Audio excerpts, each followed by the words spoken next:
YouTube theologians, it's a Sunday drive home. Bow, bow, ba. I don't know how to do the music anymore.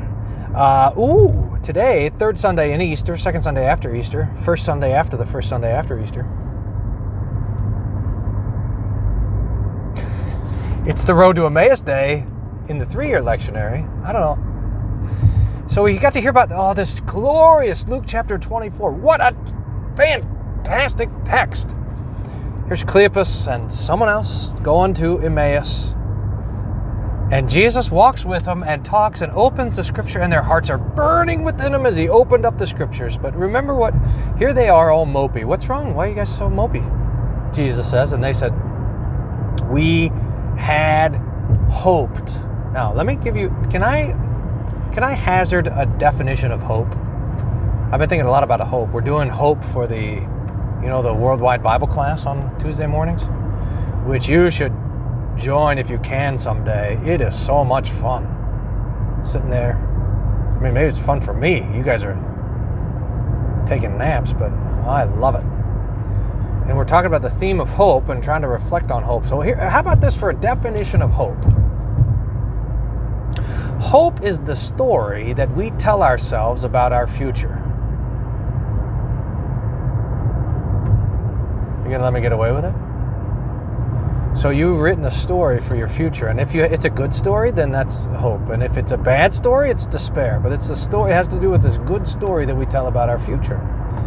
Now, the interesting thing about telling stories is that the plot has to be connected. And one of the dangers that we fall into is that it's the first Peter, second Peter, it's the Peter danger. That the people, like, for example, at the time of the flood, they thought, it's never destroyed the world. The world's never been destroyed by rain before, so we don't have to worry about that. In other words, we try to draw a continuity between the way things have been and the way things will be. So things have always been this way, so today's a lot like yesterday. Yesterday's a lot like the day before. Tomorrow will be a lot like today. So we tell the story. The story is just kind of this extension. Now, maybe we think it'll get better and better and better. Or maybe we think that something good is going to interrupt our lives and bring this big blessing. That's our hope. One of the things that the pandemic, the COVID-19 pandemic has done is it's changed our confidence in the stories we tell. I mean, how many of you, if you just go back a month and just think, what are your hopes for April 2020? You know what you were? You were wrong. There was nothing like this. I mean, if you go back, your present is completely different than the future of your past. That's science fiction right there. I don't even know if I could just repeat what I just said. Your present is... I can't even get it. Someone has to go back and watch my own video to figure out what I said. Your present is totally different than your past's future. And maybe that's actually what I said. I don't know if that is smart or just sounds smart. But this is the point. And that is that we all have a future that we're telling, but now it's not so sure. I remember at some point in the last few weeks, I remember we went from wondering if we're going to be able to go to Italy this summer to wondering if we're going to be able to go to the grocery store tomorrow. Now that's a pretty big change. And the future, this is the point, is that the future is uncertain.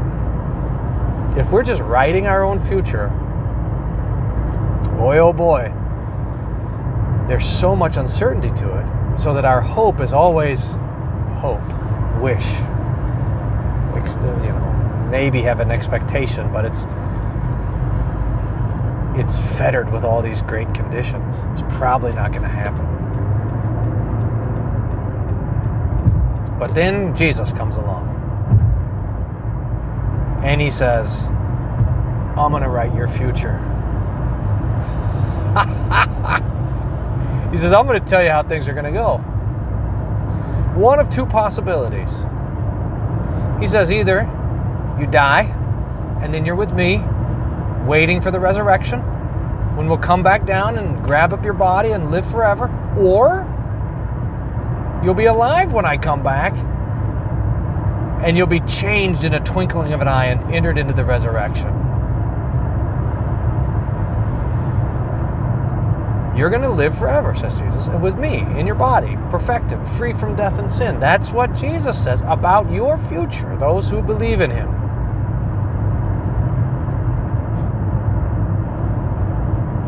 So that we have a sure and certain hope.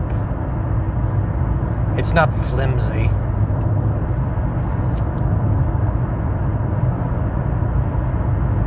It's not wavering. It's not flapping around in the wind. It's not vaporous.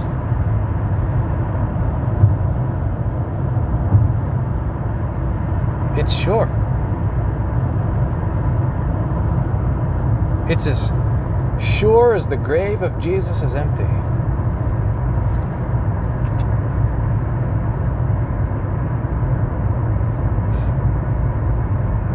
We had hoped, Cleopas says, on the road to Emmaus, we had hoped, but our hope is gone. We had written this future, and you know who was in it? Jesus, but now he's in the grave, and you know what Jesus says? Not anymore, I'm not.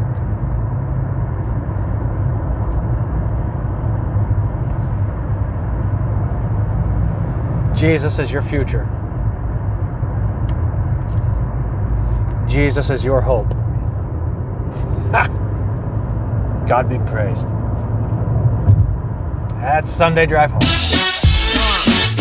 If you guys haven't jumped into this worldwide Bible class, I think you really would like it. Wolfmueller.co/Bible. And I try to send out announcements on the Wednesday Whatnot, although this week haven't been so good. But I'm thinking about starting a theology contest. So if you sign up for the Wednesday Whatnot, that's at wolfmueller.co/Wednesday. Or search Wednesday What. Are there other Wednesday Whatnots? I think it might be the world's only Wednesday Whatnot. Wolfmueller.co/Wednesday. That's the free newsletter, so you can sign up for that. And we give away a book every month. That's cool. So, yeah. All right, that's good.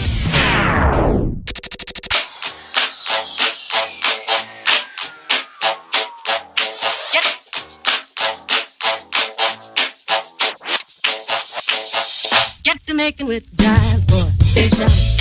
When it hits you, yes, in the air. Yeah. You know what sounds good right now? It's barbecue. Sausage links would be great. Or smoked turkey, or a schnitzel. Oh. Schnitzel with sauerkraut and some of that red cabbage stuff. And German potatoes with bacon. Oh. And a salad with big chunks of cheese in it. And balsamic vinaigrette and cilantro. Some white chunky cheese. Crumbly kind of. Oh, they're good. And iced tea. And those fries from Chick-fil-A, the waffle fries, with the Chick-fil-A sauce. That wouldn't be too bad. And a Chick-fil-A sandwich with a schnitzel instead of a fried chicken in it.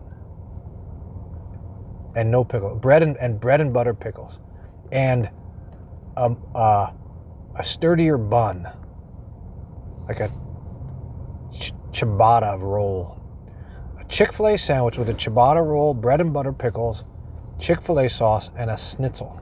Chicken schnitzel. Pork schnitzel. A pork fillet schnitzel sandwich with a side of sausage. That sounds pretty good to me.